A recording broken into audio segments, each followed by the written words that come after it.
Gujarat BSF के 176वें battalion campus हरिपर भुज में BSF के 61वें स्थापना दिवस के मौके पर बोलते हुए केंद्रीय गृह मंत्री अमित शाह ने कहा, दुर्भाग्य से कुछ राजनीतिक पार्टियां घुसपैठियों को खत्म करने के अभियान को कमजोर करने की कोशिश कर रही हैं। ये राजनीतिक पार्टियां एसआईआर प्रोसेस और चुनाव आयोग की वोटर लिस्ट को साफ करने का विरोध कर रही है। मैं आज यह साफ करना चाहता हूँ कि हम अकेले ही इस देश से सभी घुसपैठियों को निकाल देंगे। यह हमारा वादा है। एसआईआर देश और हमारे लोकतंत्र की रक्षा करने का एक प्रोसेस है। आज मैं देश के लोगों से अपील करना चाहता हूं कि वो चुनाव आयोग द्वारा किए जा रहे एसआई प्रोसेस का पूरा समर्थन करें। मैं घुसपैठियों को बचाने में शामिल उन राजनीतिक पार्टियों को चेतावनी देना चाहता हूं कि बिहार चुनाव देश के लोगों का जनादेश है। आज बीएसएफ देश की सभी सीमाओं पर घुसपैठ को रोकने में लगी है और घुसपैठ को रोकना न केवल देश की सुरक्षा के लिए जरूरी है, देश की लोकतांत्रिक व्यवस्था को प्रदूषित होने से बचाने के लिए भी घुसपैठ को रोकना जरूरी है।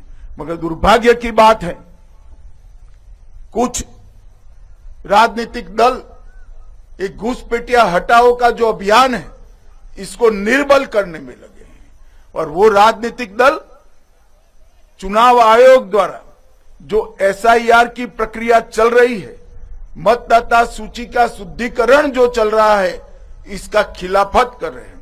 मैं आज इस हीरक जयंती समारोह में बहुत स्पष्ट करना चाहता हूं कि हम इस देश में से एक एक घुसपैठिए को चुन चुन कर बाहर निकालेंगे। ये हमारा प्रण है। इस देश के किसी भी राज्य का मुख्यमंत्री कौन हो, देश का प्रधानमंत्री कौन हो, वो निर्णय केवल और केवल भारत का नागरिक कर सकता है।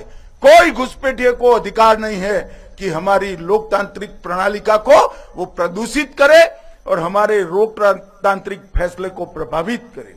मित्रों, एसआईआर देश को एक प्रकार से हमारे लोकतंत्र को सुरक्षित करने का और निर्मल करने की प्रक्रिया है। मैं आज यहां से अपील करना चाहता हूं कि देश की जनता एसआईआर की प्रक्रिया में जो चुनाव आयोग के द्वारा चल रही है उसका पूरा समर्थन करे।